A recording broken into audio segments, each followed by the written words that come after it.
Donc bonjour à tous. Donc moi je m'appelle Yves Hardy, je suis en fait conseiller en agronomie. Et en fait moi mon domaine en fait c'est vraiment l'étude des sols. Alors moi je serais alors la demande en fait là pour aujourd'hui là, c'était vraiment sur refaire un peu les fondamentaux sur l'agronomie. Donc moi je serais moins pointu techniquement sur les couverts, quoi semer, comment c'est vraiment moi ce qui m'intéresse c'est le fonctionnement agronomique des sols. Voilà donc moi j'ai travaillé très longtemps en bio. Non, je suis indépendant, je fais des études de sol et en fait j'ai été moi formé par quelqu'un qui s'appelle Yves Hérody, donc sans doute que quelqu'un d'entre vous par là connaisse. Voilà, donc moi un petit peu je vais par rapport à la notion de conservation, moi j'aime pas trop tous les termes, tout ça, mais en fait avant tout on cultive des sols pour se nourrir. Voilà. Et donc ensuite il y a quand même des différents fondamentaux. Donc moi je vais axer mon intervention sur comment un sol agricole fonctionne. Alors c'est une vision des choses, c'est pas forcément la vérité, d'accord. Et puis ensuite, je verrai des coups de projecteur par rapport vraiment au travail du sol, ça tourne autour de ça, parce que tout ce qui est rotation, couvert, végétaux, on est tous d'accord là-dessus. Par contre, c'est la notion de travail du sol, et notamment par rapport à la dynamique des matières organiques. C'est là, moi, où je me pose des questions. Donc je ferai un petit peu, je dirais, le refroidisseur d'enthousiasme pour aujourd'hui. Alors j'ai tendance aussi, je parle assez vite, donc si vous ne comprenez plus rien, tout le monde, vous levez les bras et j'arrête, hein.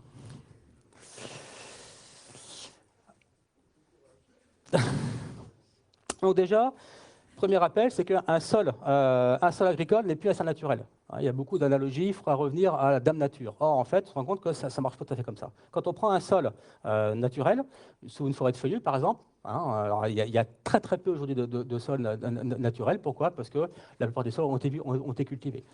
Donc à ce moment, on a quoi? Ben, en fait, on a une typologie de sol, on a en fait une litière, voilà, et puis dessous, on a une altérite de la terre jaune. Alors généralement, en vraie forêt, vous grattez très rapidement, c'est hyper organique, et puis dessous, vous avez l'altérite. Dans un sol agricole, vous avez enfin, un sol décultivé, vous allez avoir en fait un horizon organominéral. D'accord. C'est moins foncé, c'est moins organique, c'est moins minéral que le dessous. Et puis dessous, vous retrouvez votre altérite sous-jacente. Donc en fait, on a une simple juxtaposition dans le sol naturel entre une couche organique, une couche minérale. Dans le sol dit agricole, on a une imbrication fine, entre de la matière minérale, et de la matière organique.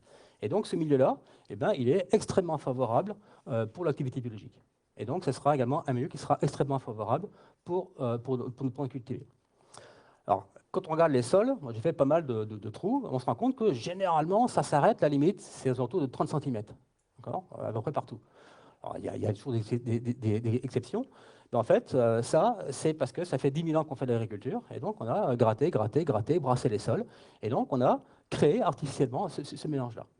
Il y a quelques cas, effectivement, quand vous avez où le climat ou la végétation spontanée, c'est la prairie. Là, vous avez des sols qui sont extrêmement profonds au niveau organique. Pourquoi? Parce que la graminée n'a pas les mêmes racinaires que le système forestier. Donc, dans le sol naturel, en fait, on a un cycle végétal, 505 000 ans. Donc, effectivement, le pas de temps dans le fait, on va récupérer les éléments, notamment qui sont le recyclage de la litière, on n'a pas un pas de temps qui est extrêmement différent par rapport à nous en culture. Ça va être 3 mois pour un maraîchage, jusqu'à des cycles de 5, 10, 15 ans. Alors, c'est que la forêt, elle a un gros avantage, c'est qu'elle va réguler l'eau, par le racinaire, par la canopée. Donc, on a la forêt. Nous, ici, en sol cultivé, on va conserver un pseudo-système forestier. C'est tout ce qui est maillage bocager. Et puis ensuite, dans la forêt, il n'y a pas de tassement, très peu de trafic. Dès que vous mettez des vaches dans une parcelle ou un tracteur pour les récolter, uniquement récolter, pour semer, etc., vous allez générer du tassement. Et donc, le tassement, c'est toujours une part de porosité. Peu d'exportation en forêt, on a un système clos. Vous sortez, on sort en agriculture, on sort d'exportation. On verra tout à l'heure que, oui, c'est vrai, mais quand on sort quelque chose d'une parcelle, on sort essentiellement de l'eau et du carbone atmosphérique.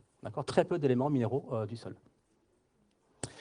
Donc certaines plantes s'y plaisent, mais nous, les plantes cultivées, en fait, elles s'y plaisent pas. Et donc, je dirais, on est passé d'un système de chasse-cueillette à un système agricole, en fait, l'agriculture aujourd'hui, elle a permis l'évolution de l'humanité. Je fais un peu, c'est philosophique. Donc à ça, comment ça fonctionne? Vous avez une genèse. Le sol, en fait, il a une histoire et vous avez différentes choses qui vont créer votre sol et qui ont des pas de temps qui sont différents. Et ça, c'est important. C'est qu'aujourd'hui, en agronomie, on a toujours une vision relativement figée, on fait une photo à l'instant T, etc. Or, le sol, on voit qu'il y a des choses qui ont différents pas de temps, et il faut intégrer ces phénomènes de pas de temps. Première chose déjà, ben, c'est la roche-mère, c'est la géologie. D'accord. Donc le socle fondateur, on va avoir tout un panel de roches possibles. D'accord. Ensuite, vous avez le climat. Alors, le climat, lui, il va changer beaucoup plus rapidement déjà que la géologie. Et ça va jouer également sur le comportement de votre sol. Et puis ensuite, on a la station, c'est comment l'eau circule. D'accord. Parce que l'eau est le facteur érosif numéro 1. Donc en fait, ça, il va falloir, ça va être important, en fonction du relief, des mouvements, et puis également au niveau comment l'eau circule. Est-ce qu'elle coule en surface, est-ce qu'elle s'infiltre ou pas, etc. Et bien sûr, l'activité biologique, donc là le pas de temps est encore bien plus court, d'accord, parce que les insectes ça peut vivre que quelques jours, vont également modifier le milieu dans lequel ils vivent, et donc ils vont également modifier votre sol. Alors bien sûr, le climat, l'hydraulique, la géologie, d'accord, elle va également influencer en retour votre activité biologique. On n'aura pas forcément le même microbisme dans des sols qui sont qui ont des problèmes de tout ce qui est à l'aluminium, par exemple, que sur les sols calcaires. Donc bien sûr, on va avoir tout un panel de sols différents. Et donc, quand nous, on veut mettre ça en valeur, eh bien, je pense que l'ensemble des pratiques, elles seront également différentes. Hein, ce que je veux dire, c'est qu'il n'y a pas de solution tout de suite, il n'y a pas une technique qui est universelle, ça n'existe pas. Donc rapidement, ça vous passe ça, vous avez, bon, c'est en fait, en fonction de votre contexte, vous montrez qu'en fait, il y a une telle diversité qu'en fait, il va falloir vérifier dans quelle géologie vous êtes. Et donc, vous avez des sols calcaires. Hein, vous étiez Joséphine.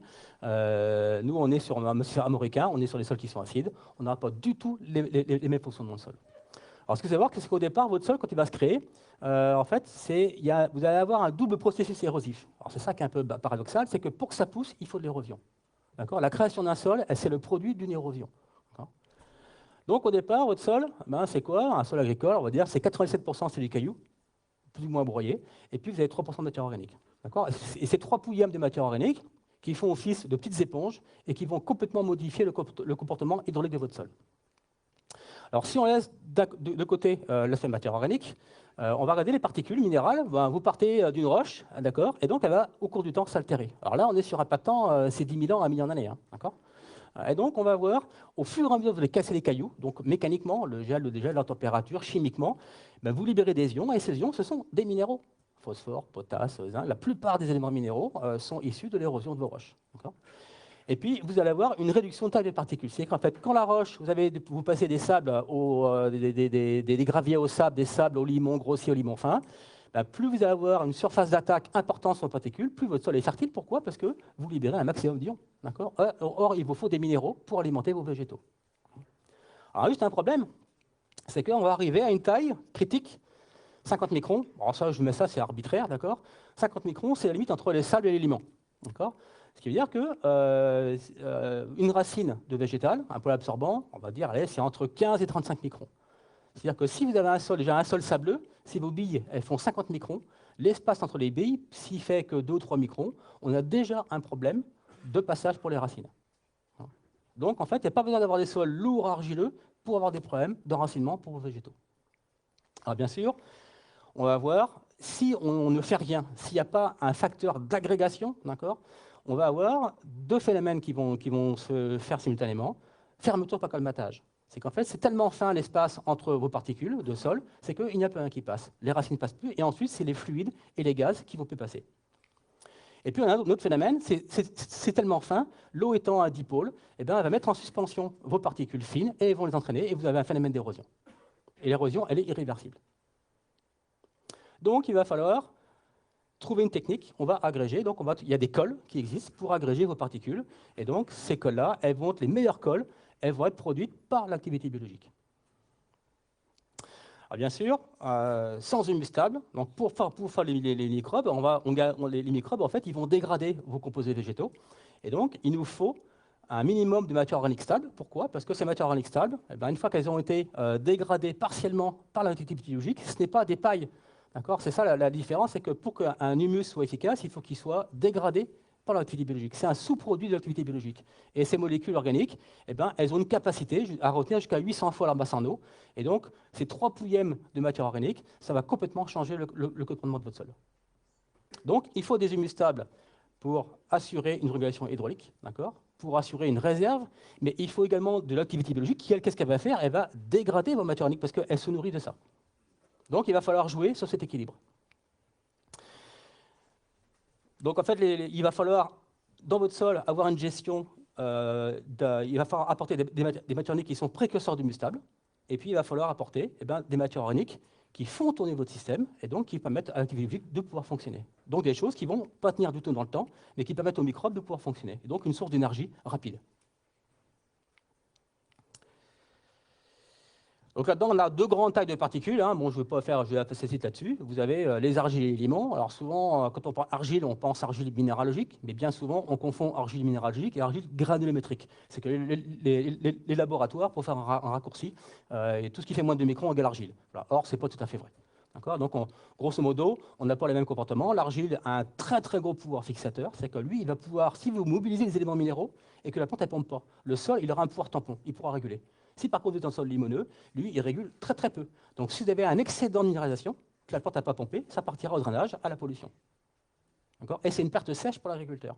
C'est que vous avez mobilisé des minéraux au profit de l'érosion, pas pour le végétal. Donc vos sols, ils seront inégaux par rapport à ça. Alors ensuite, on fait une confusion courante. C'est que souvent, voilà, vous avez une taille de particules, 35 microns. Je prends, c'est un limon moyen. Eh bien, oui, effectivement, les couleurs. Donc, ça, c'est un limon éolien. Vos particules, elles sont arrondies. Pourquoi? Parce qu'il y a un transport. Ce sont des billes qui sont parfaitement rondes. Donc, quand les billes sont parfaitement rondes, si vous les tassez, d'accord, eh bien, la surface de contact entre vos billes, elle est très faible. Donc, c'est très facile à travailler. Entre vos billes, même qu'elles sont tassées, vous avez des vides. Donc, l'air, l'eau circulent. Par contre, vous avez même taille de particules. Et vos limons, ils sont pas en sphérique.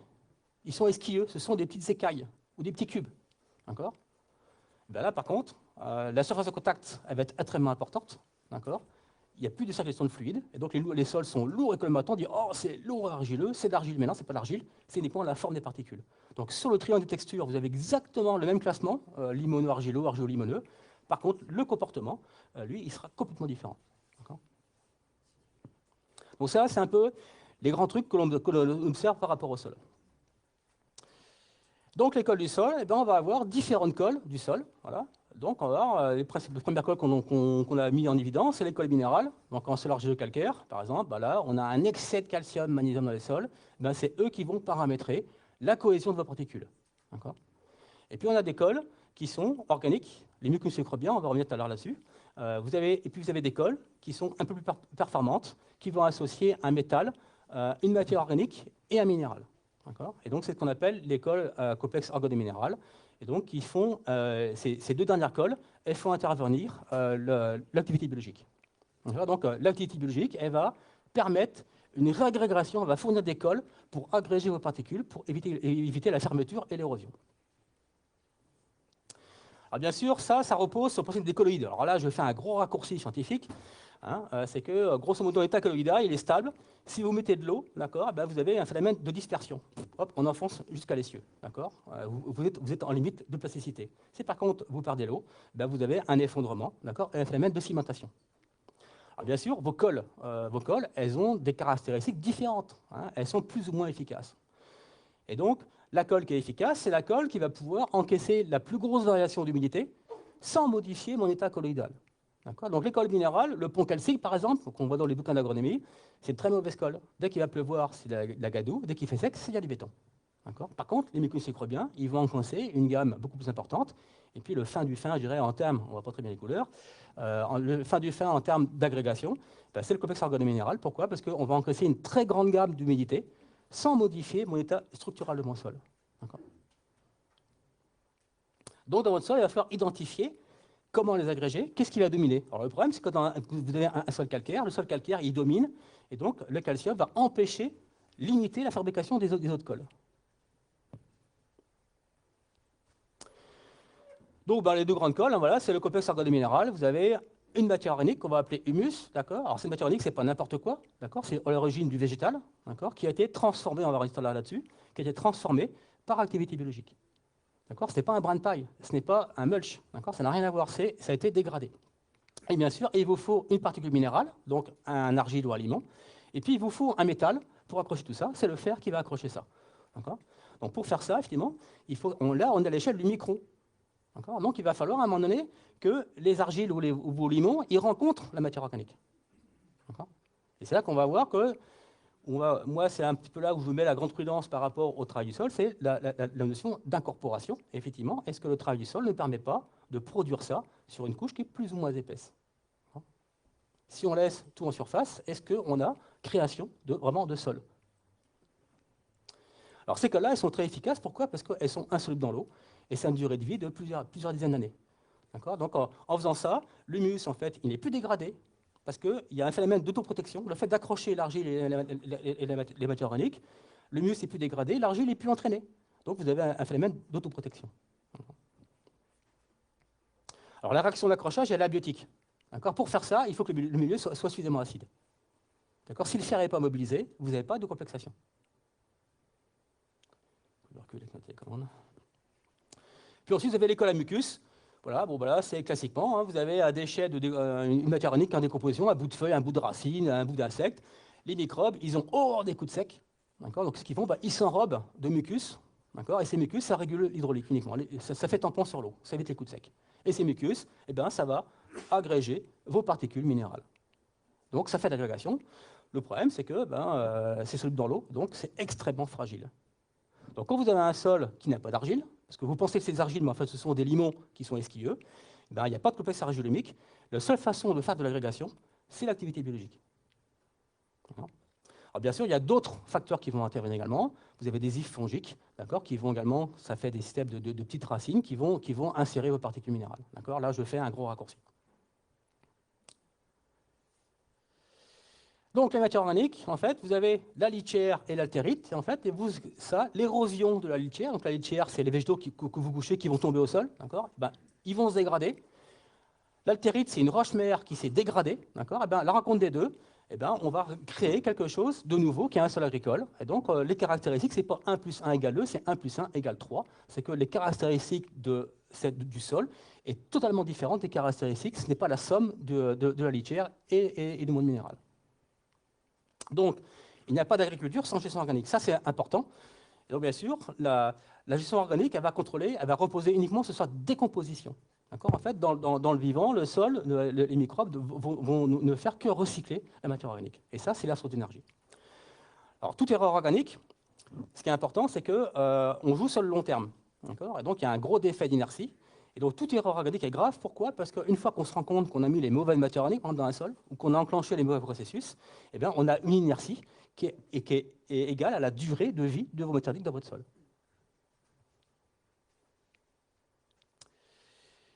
Donc, les matières organiques, elles vont avoir différentes fonctions. Première fonction principale, c'est vraiment on récupère l'énergie. Donc, un sol qui fonctionne, il dégrade ces matières organiques. Ensuite, on a une fonction essentielle, deux fonctions essentielles, c'est qu'on va produire des composés intermédiaires.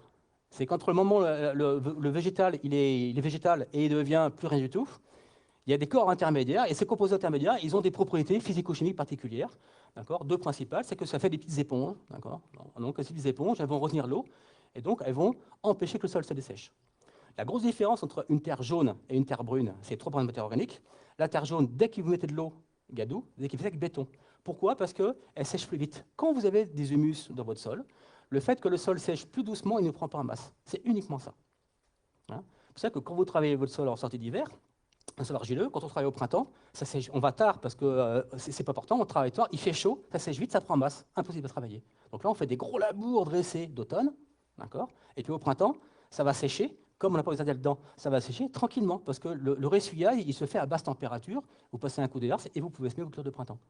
Donc ça, c'est uniquement la vitesse de dessèchement du sol joue sur sa cohésion. Quand l'eau s'en va, vos particules elles s'écoulent et donc elles s'emboîtent. Donc vos sols ils sont complètement inégaux par rapport à ça. Donc ça, c'est important d'avoir des matières organiques stables qui vont assurer cette régulation hydraulique. Puis bien sûr, la coordination organominérale, certaines molécules organiques, elles vont s'accrocher à des minéraux et donc elles vont structurer votre sol. Et donc là, on est bien au niveau de l'agrégat. Et puis ensuite, il y a une fonction essentielle également, c'est que dans les matières organiques, les microbes, ils vont désincarcérer, ils vont récupérer les minéraux que le végétal, lui, il habite dans ses propres tissus. Et donc, il y a un rôle de nutrition d'éléments minéraux. Donc en fait, l'agriculture, elle doit apprendre à recycler en fait, par décomposition au profit des plantes cultivées, pas au profit de l'érosion. Or, le problème, c'est que les mécanismes sont les mêmes. D'accord. Si vous travaillez ça à l'automne comme un fou, vous allez accélérer les processus microbiens, vous allez minéraliser au profit de lessivage. Par contre, au printemps, si vous secouez le grillage, vous allez minéraliser au profit des plantes cultivées. Donc en fait, les mécanismes sont les mêmes, tout dépend du contexte et quand on les fait et à quel moment. Donc rapidement, un petit mémo sur le fonctionnement des sols. Vous savez qu'une plante, hein, grosso modo, c'est 4 éléments minéraux, hein, carbone, hydrogène, oxygène, azote, qui proviennent essentiellement de l'air. Et donc, vous avez tout un cortège d'éléments minéraux qui proviennent du sol. Donc, le gros de la biomasse d'un végétal, ce sont des éléments qui sont atmosphériques. L'azote n'est pas un minéral. Hein, les sources d'azote, c'est l'air qu'on respire, il y a 72% d'azote. Il n'y a pas d'azote dans les roches qui se dégradent. Donc pourquoi ça marche comme ça? C'est qu'en fait, la plante elle a une fonction particulière, c'est la fonction de photosynthèse. Alors, il y a eu d'autres essais dans le vivant au cours de la vie de la Terre qui ont plus ou moins foiré. Il y en a qui existent encore, hein, dans les fonds des océans, par exemple. L'activité biologique ne repose absolument pas là-dessus. Mais donc, nous, sur Terre, pour l'instant, c'est ça qui marche. Et donc, la plante, c'est la seule qui est capable de convertir l'énergie lumineuse en énergie chimique. Qu'est-ce qu'elle va faire? Elle va tricoter des petits polymères organiques, du carbone, elle va faire des sucres, entre guillemets, voilà. Et donc, chaque liaison, en fait, la plante utilise l'énergie solaire pour accrocher les atomes de carbone pour faire bâtir des édifices. Et donc, ça, c'est un jeu de briques, c'est comme un jeu de Lego. Vous avez une boîte de Lego, vous pouvez faire une maison, une voiture, un petit bateau, ce que vous voulez. Voilà. Et donc, chaque liaison est énergie. Donc, bien sûr, le petit malin qui fait l'opération inverse, qui casse la liaison carbone, il récupère l'énergie. Donc, dans le sol, la seule qui rentre de l'énergie, c'est le végétal, la plante. Tous les autres derrière, ils vont faire casser. Et nous, on fait pareil quand on se nourrit. On récupère essentiellement l'énergie. Les minéraux, en fait, on a bien trop. Un bovin, quand il se nourrit, il récupère essentiellement l'énergie. Pourquoi les bouses sont riches en éléments minéraux? Parce que l'énergie, on n'en a pas besoin. Donc la plante est autonome sur l'énergie. Par contre, il lui faut des minéraux, il lui faut des catalyseurs. Voilà. Et ça, les minéraux, il faut les piquer dans le sol. Et là, le problème, c'est que les roches, c'est comme 50 ans à dégrader. Donc là, la plante va faire appel, en fait, au monde microbien. D'accord. Et le monde microbien, lui, il va utiliser, je vais dire, 3 grosses voies pour mobiliser les minéraux. C'est l'acidification, l'oxydoréduction et tout ce qui est la voie enzymatique. Donc ça, c'est plus ou moins complexe.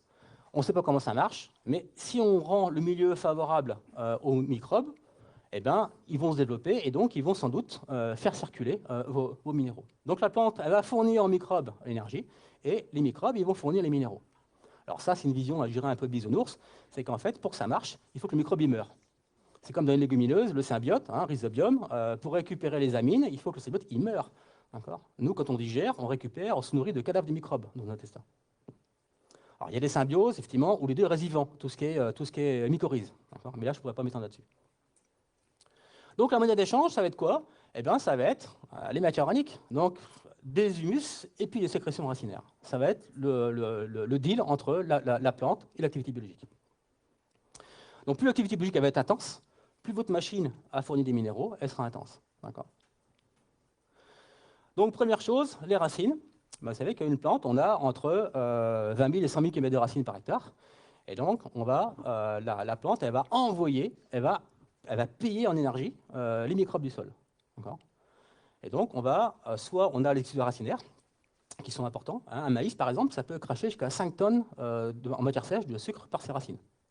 Pourquoi? Donner cadeau aux microbes. Mais les microbes, avec ça, eux, ils vont se multiplier, ils vont dégrader, et quand ils vont mourir, la plante elle récupère la mise. Donc, on va avoir une explosion de l'activité biologique. Bon, beaucoup d'énergie rapide, la plante, elle n'envoie pas des copeaux de bois, c'est du sucre, du rapide. Et puis, ça va attaquer les roches. Et surtout, ces microbes, grâce à cet apport d'énergie des racines, ils vont pouvoir taper dans les humus. Si les humus ils sont stables parce que les microbes ne touchent pas. Donc ça va permettre, ça va donner les moyens d'aller taper dans vos humus stables. Et donc, on va faire tourner le système.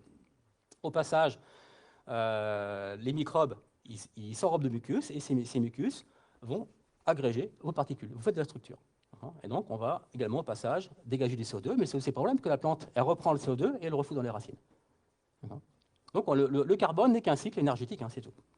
Alors, bien sûr, le microbe, pour attaquer les cailloux, pour attaquer les humus stables qu'il a délaissés, on va voir là comment ça marche, il lui faut une source d'énergie rapide, c'est les racines. Si la plante ne s'enracine pas, il n'y a pas d'activité biologique. Donc si votre plante s'arrête à 10 cm, il n'y aura aucune activité biologique dans le sol qui sera en dessous. Et la plante, les racines, c'est 20-30 microns. Donc déjà, la porosité, l'enracinement, c'est fondamental de voir une plante qui ne s'enracine pas. On peut sauver la mise en mettant des engrais minéraux, on peut sauver la mise en irriguant, mais ça peut marcher. Mais si par contre ça vient pour corriger une erreur agronomique, ce n'est pas du tout durable.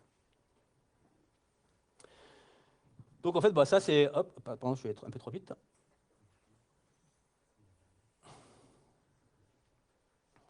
Pardon, je suis passé à la diapo, je suis remonté trop vite.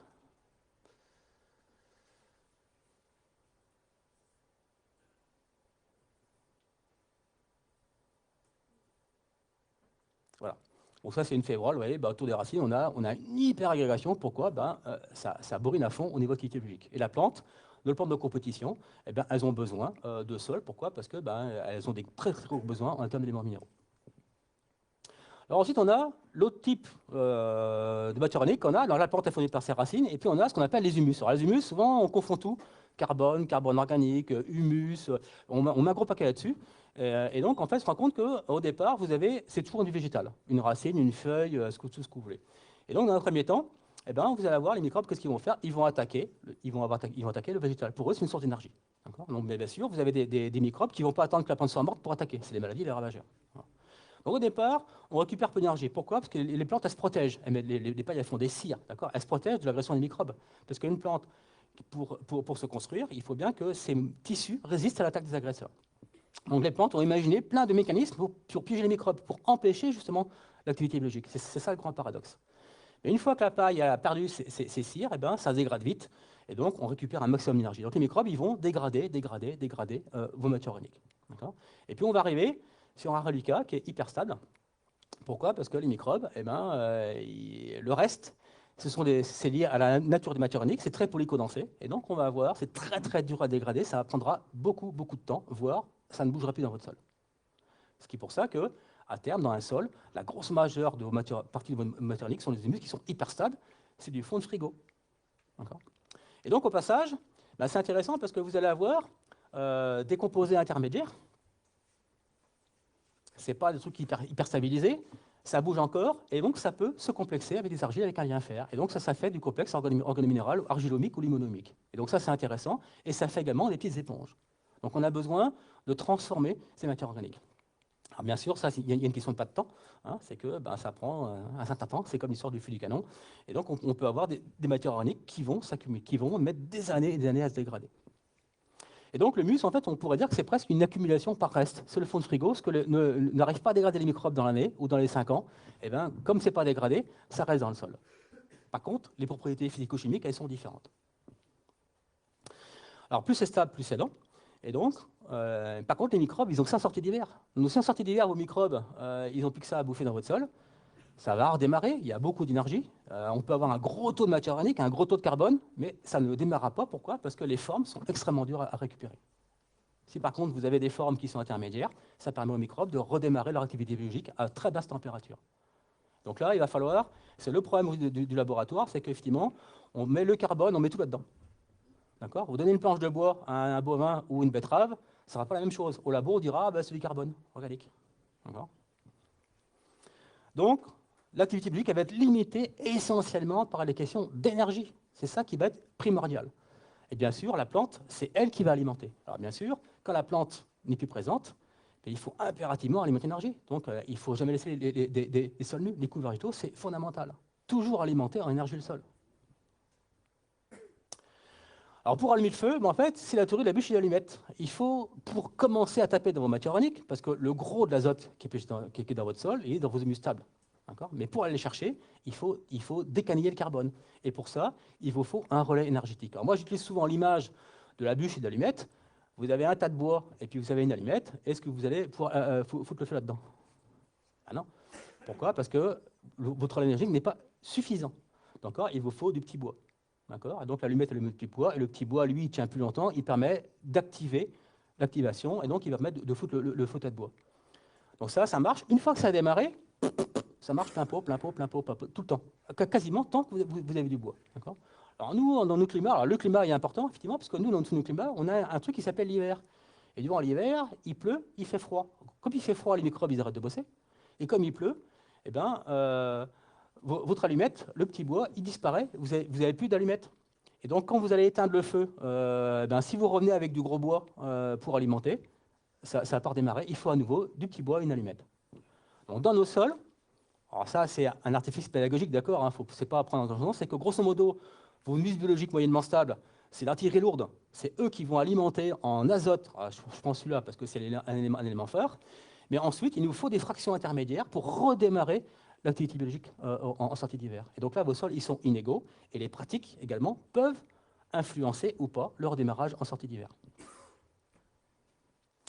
Donc un sol fonctionne parce qu'il décompose ses matières organiques, et à terme, toute matière organique, elle devient quoi? Elle devient des minéraux complètement désincarcérés, du gaz carbonique, de l'eau et de l'énergie. Donc ça va être un certain temps, et donc dans votre sol, vous avez tout un panel de matières organiques, qui sont relativement fermentescibles, qui sont très jeunes souvent, et puis le fond de frigo, c'est ce qu'on appelle les humus stables. Donc plus c'est complexe, plus c'est stable. Donc ça, l'intérêt de ces matières organiques ici, rapides, c'est que ça marche à basse température. Ici, vas-y, minute. Bon. On va assez rapide. Donc là, en basse température, et par contre ici, c'est récupérable à haute température. Donc là, pour se dégrader, eh ben, pour relancer la machine, il faut toujours il faut énergie et azote. Si l'azote est dans votre sol, elle est incarcérée dans vos matières organiques, elle ne pourra pas permettre de mettre ça en circulation. Donc là, par contre, c'est très dur à accumuler ça. Il faut faire de réserve pour que ça se dégrade vite. Ça, par contre, ça s'accumule très facilement. Bon, bien souvent, eh ben, ça fait de l'activité biologique. Ça régule le sol. Il faut les deux, mais il va falloir un équilibre entre les deux. Et ça viendra de nutriments. Donc en fait, le humus, c'est quoi? C'est une matière organique qui a été transformée par activité biologique. Donc toutes les matières organiques ne sont pas des humus. Et donc, s'il y a une accumulation, eh ben, c'est peut-être qu'on a un défaut d'activité biologique. Moi, je prends un peu le problème à l'envers. Donc si c'est ça, il faut en rechercher la cause. C'est quoi? Ça peut être des causes de milieu. Est-ce que c'est une question de climat, une question de géochimie, d'asphyxie, d'acidification, etc. Donc voilà un petit peu pour l'approche organique. Alors, faut-il travailler les sols? Ou pourquoi faut-il les travailler? Le premier point, voilà. Déjà, le travail du sol, c'est la question de l'hydraulique. Alors, je mets un petit peu l'hydraulique, pourquoi? Parce qu'il va falloir contrôler l'eau. Sortie d'hiver, soulever votre sol, etc. Il y a plein de techniques qui vont permettre d'améliorer la circulation de l'eau. L'eau étant le facteur résistif numéro 1, également la température est importante. Donc pourquoi travailler vous devez travailler au sol, pourquoi? Pour ameublir. Votre enracinement, votre sol c'est une plaque de béton. On peut attendre dans ma nature, des fois ça peut marcher, parce que vous avez des sols qui ont des caractéristiques physico-chimiques qui font qu'un sol sableux, par exemple, les racines elles vont toujours passer, aucun problème. Par contre, un sol qui est en limon battant, etc., ou argileux, lui, par contre, s'il n'y a pas d'ameublissement, il y aura toujours une difficulté pour faire passer les racines. Puis ensuite, il faut incorporer. Alors ça, pourquoi? Parce que si vous voulez créer du complexe organominéral, ou si vous voulez mettre des petites éponges dans votre sol pour modifier son comportement mécanique, eh bien, il faut incorporer. Alors c'est combien? 5, 10, 15, 20. Alors généralement, on sait que dès qu'on dépasse 20 cm, le front d'oxygénation, il commence à devenir problématique. C'est qu'on a des chances d'avoir durant l'hiver des conditions qui sont défavorables. Donc là, la limite, c'est quoi? Donc j'ai vu des sols sur les monts, on laboure à 40, vous venez 2 mois après, tout est parfaitement dégradé. Vous avez des sols, on laboure en surface et ça part en gadou au bout de 15 jours et ça ne se dégrade jamais. Donc en fait, il n'y a pas, ça va être vraiment l'hydraulique, le comportement de votre sol. Donc l'incorporation, il faut créer du sol. Ensuite, bien sûr, il y a la question du désherbage. Là, je passerai assez rapidement là-dessus parce que ça, c'est connu. Alors moi, je parle du travail du sol en général, d'accord? Donc en fait, l'hydraulique, c'est permettre à l'eau de s'échapper. Donc là, on va soulever pour décompresser. Tout ce qui est culture, les anciennes, les labours dressés d'automne qu'on faisait autrefois, le marais par exemple, le billonnage, il y a plein de techniques. Mais également, il y a des techniques qui permettent d'éviter que l'eau s'échappe. Donc c'est tout ce qui va être les binages, etc., les roulages, on plombe pour éviter que l'eau s'évapore. Donc là, il y a une fonction hydraulique par rapport au travail du sol. Alors j'ai mis une photo pour vous énerver. Voilà, c'est une taille, ça c'est en bas du Mont-Saint-Michel. Voilà, ils font des gros labours dressés. S'il ne faut pas ça, ils ne cultivent rien. Parce qu'en fait, au printemps, ils ne peuvent pas travailler seuls. Donc toute la carotte en bas du Mont-Saint-Michel, voilà ce qui passe comme engin pour préparer les sols. Bon, c'est exprès pour vous énerver. Donc l'enracinement, ça, moi j'ai fait des profils racinaires, et donc c'est une aubergine en fin de culture. On est sur un limon éolien, et le mec il a 30 mètres, 30 mètres de limon sous les pieds. Et voilà l'enracinement d'aubergine. Elle sort même pas de la motte, il y a un problème. Donc danger, déjà quand on parle d'activité microbe du sol qui attendent le racinaire du végétal pour pouvoir fonctionner, ben zéro. Même si on a de la matière organique, ça ne va pas forcément minéraliser. Pourquoi? Parce qu'il n'y a pas la plante qui apporte ce petit bois et l'allumette. Alors ça, c'est une culture, c'est un maïs, un gars qui avait fait, alors là par contre on voit très, très mal les couleurs, on ne voit pas les teintes grisées. C'est quelqu'un, voilà, on fait un essai, on a fait pas de labour, un passage de vibro. D'accord. Donc là, on a, on a 21% d'enracinement. Alors moi, je fais 50 de large, 40 de haut. Pourquoi? Parce que je suis un peu feignant, je me suis arrêté là. Voilà.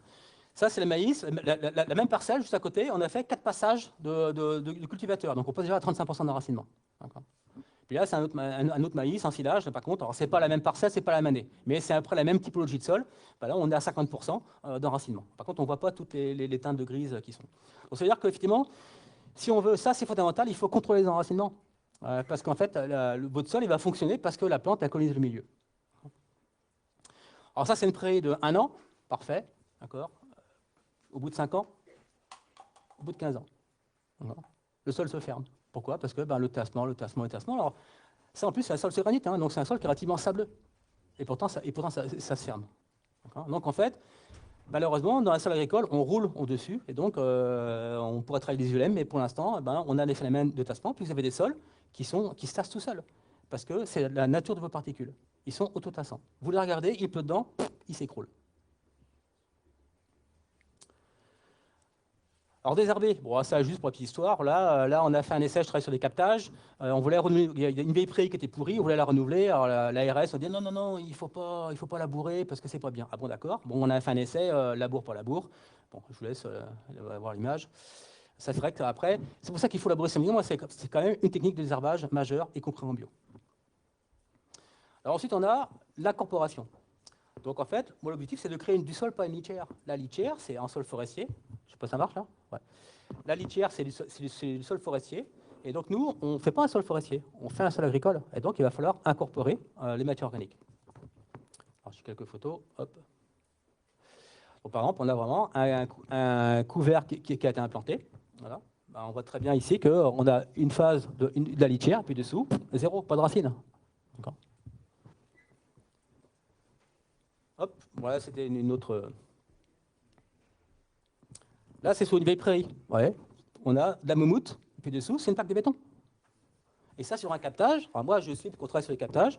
Là, dans la campagne, les parcelles, on a des maïs et céréales sur les captages. Les parcelles qui ont les plus gros reliquats début de drainage, donc moi, on voit l'azote qui va fuiter dans les sols, eh bien, c'est sous prairie et ça la fout mal.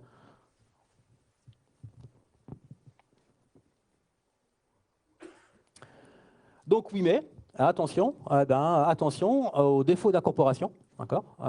Et puis surtout, c'est la dynamique azotée qui va être perturbée. Donc, on va avoir un phénomène de litière, et la litière, ce n'est pas un sol agricole. L'autre problème, c'est que vous allez avoir une perte de fertilité.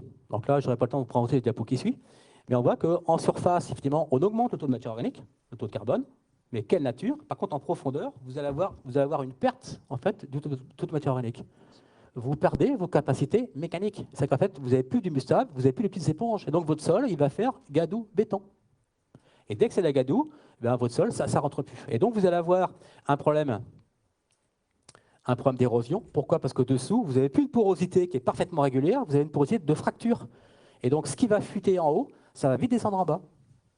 Et donc, vous allez avoir rapidement des problèmes d'érosion. Je vais avoir un petit peu de temps. Alors, donc ça, c'était juste l'essai de Boigneville, qui est un essai longue durée sur un essai parisien fait par Arvalis. Donc on voit qu'on a les trois itinéraires. Vous connaissez sans doute cette courbe-là. Vous avez la courbe bleue, c'est le labour. Là c'est blé, maïs grain. Donc on a quand même des grosses santé météoroniques. Et qu'est-ce qu'on voit? Effectivement, on va augmenter globalement en fait, le taux de matière organique, de carbone, dans les itinéraires où on ne travaille pas le sol. Par contre, on a quand même un incident qui se passe, c'est qu'au bout d'un certain temps, on a un décrochement. Et donc, si on regarde ça, ici, en 4 ans, vous perdez presque 600 kg d'azote. ça fuit de quand ça? Eh ben, ça part à l'automne. Pourquoi? Parce qu'il y a eu des gros arrière-effets à l'automne, des gros automnes qui sont chauds et humides, ça minéralise plein pot, et ça minéralise pour le lessivage. D'accord? Alors effectivement, bah, ici on a une phase d'accumulation. Mais si ça accumule, c'est qu'en fait, les éléments minéraux, l'énergie, eh ben, elle n'est pas disponible pour votre activité biologique. Donc vous êtes sans doute, vous avez tout un manque. D'accord? Et puis ensuite, le jour où ça part, ça part vite, trop vite, et ça part pas au bon moment, parce que ça part essentiellement à l'automne. Parce que les hautes températures qui minéralisent vos litières, c'est essentiellement à l'automne, jamais au printemps. Et puis là, on repart pour un nouveau cycle d'accumulation. Donc peut-être que, effectivement, un travail du sol, peut-être agronomique, on va être le fait qu'on va accélérer les processus d'immobilisation, déstockage, et peut-être qu'on va lisser la fourniture, et c'est ça qu'il faut pour le vivant. Si vous voulez avoir des plantes cultivées, il ne faut pas qu'il y ait ni trop peu, ni pas assez. Donc pour terminer, en fait, je dirais qu'il n'y a pas de bonnes ou mauvaises pratiques. Elles sont juste appropriées ou inappropriées. Et donc par rapport, vos pratiques, on définit, vous avez un type de sol, donc il faut le connaître, comment il fonctionne, comment il s'agrège, comment il est structuré. Et donc, vous, l'objectif, c'est déjà la production agricole. Mais il faut également intégrer, il faut produire, oui, mais il faut produire longtemps. Donc il va falloir maintenir votre fertilité. Et c'est sur le long terme, ce n'est pas sur 5 ou 10 ans. Donc il faut multiplier les essais long terme pour voir effectivement l'impact, notamment des différentes pratiques, sur le comportement de votre sol. Et puis bien sûr, il faut prendre également l'entrée érosion. Et bien sûr, l'agriculture, c'est toujours une question de compromis. Rien n'est bon ni mauvais en soi, c'est toujours approprié ou ça ne l'est pas. Donc voilà, j'ai zappé un peu de quelques trucs, mais bon, ça va le faire.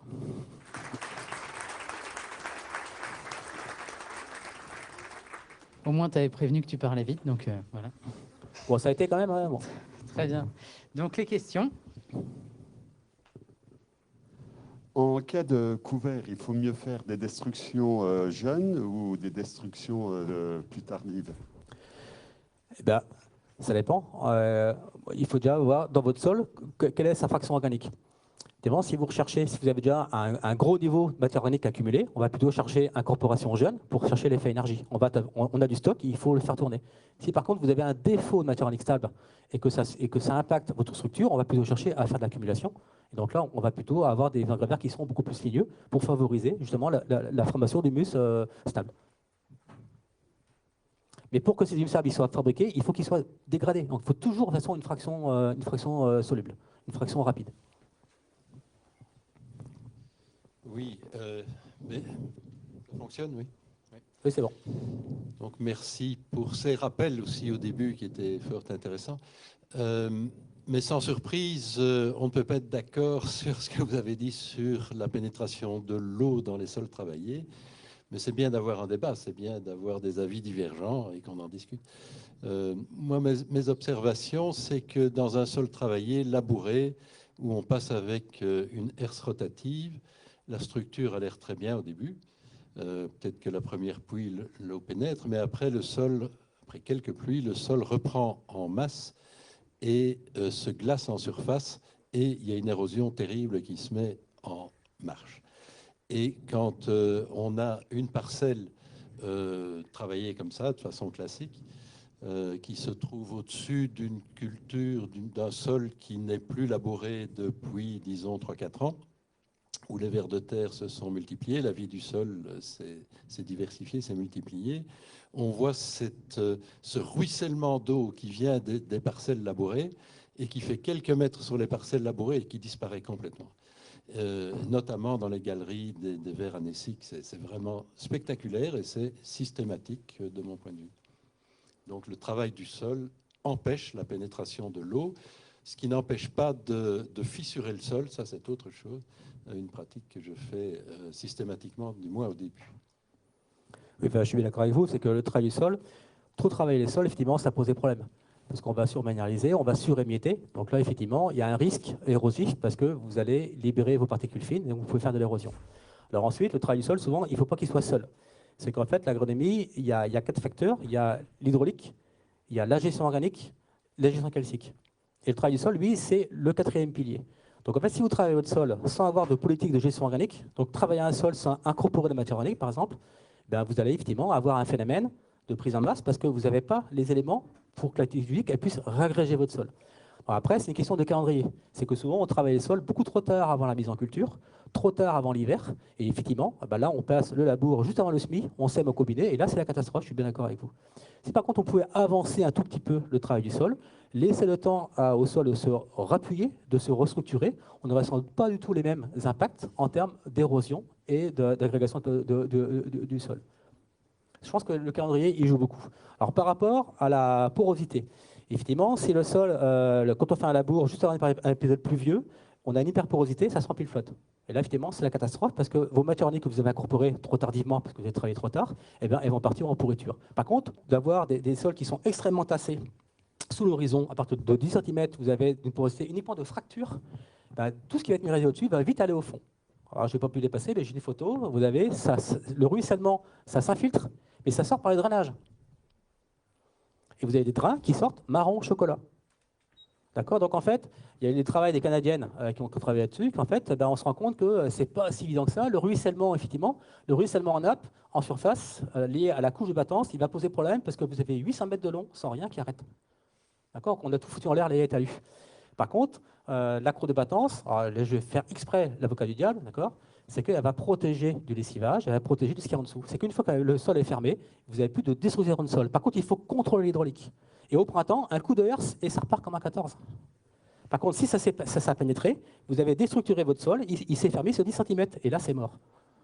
Donc, ça se discute, c'est vraiment en fonction de la situation. Et je pense que chaque sol, chaque situation, enfin, quand on parle en général, on peut dire toujours tout en avance, en fait. Donc, par contre, il faut prendre, je prends une parcelle, qu'est-ce que je peux faire pour améliorer? Et là, on voit quelles sont les modalités qui sont les plus intéressantes.